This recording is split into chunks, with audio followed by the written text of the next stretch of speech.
আসসালামু আলাইকুম। আমি মোহাম্মদ শাকিল হোসেন। আমার বাসা কুষ্টা জেলাতে। আমার ছেলে নাম রাকিব। আমার ছেলেটা দীর্ঘ 2 মাসেরও বেশি ঠান্ডার সমস্যা নিয়ে ভুগছিল। ওকে কুষ্টিয়া সদর এবং মেডিকেলে 15 দিন যাবৎ চিকিৎসা করে যখন কোনো ব্যবস্থা হচ্ছিল না, তখন আমি ওকে নিয়ে ঢাকাতে যাই। ঢাকা শিশু হসপিটালের উদ্দেশ্যে যাই। শিশু হসপিটালে যাই যখন ওখানে খুবই ক্রাইসিস অবস্থায় ছিল। এখন হামির উপসর্গটা অনেক বেশি।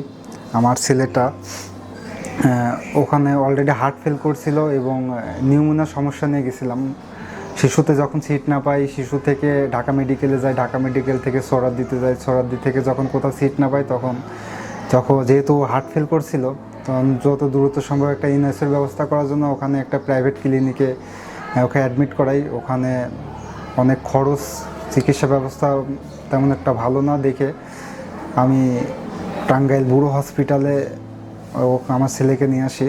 অনেকে আমাকে বলছিল যে কুষ্টিয়া টাঙ্গাইল সদরে ভর্তি করেন না, তো আমার মনে হচ্ছিল যে বুড়োতে আমি চিকিৎসাটা ভালো পাবো। তো গত মাসের 17 তারিখে আমি আমার ছেলেকে নিয়ে বুড়ো হসপিটালে এখানে অ্যাডমিট করি।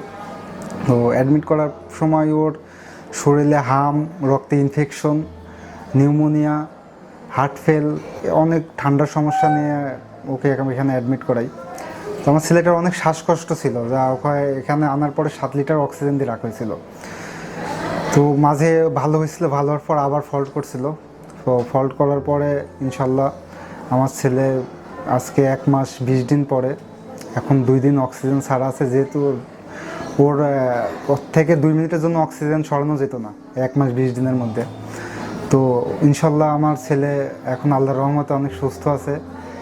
তো সব থেকে ধন্যবাদ জানাই এখানকার কর্তব্যরত স্যার সাইফুল স্যার এবং ফখরুল আমিন বাদল স্যারকে, যারা আমাকে অনেক দিক থেকে সহযোগিতা করছে, যা কখনো ভাষায় প্রকাশ করার মতো না। তাদের ঋণ কখনো শোধ করার মতো না। আমাকে মানসিক সাপোর্ট অনেক দিয়েছে তারা। 2 মাস একটা আমার ছেলেকে নিয়ে এখানে থাকা, মানসিকভাবে ভেঙে পড়ছিলাম। এখানকার নার্স, পরিবেশ অনেক ভালো। এয়ার হসপিটালের ম্যানেজমেন্ট তারাও আমাকে অনেকভাবে সাপোর্ট করছে, অনেকভাবে মানসিক সাপোর্ট দিচ্ছে। আর এখানে পরিষ্কার পরিচ্ছন্নতা আসলে আমাকে মুগ্ধ করছে।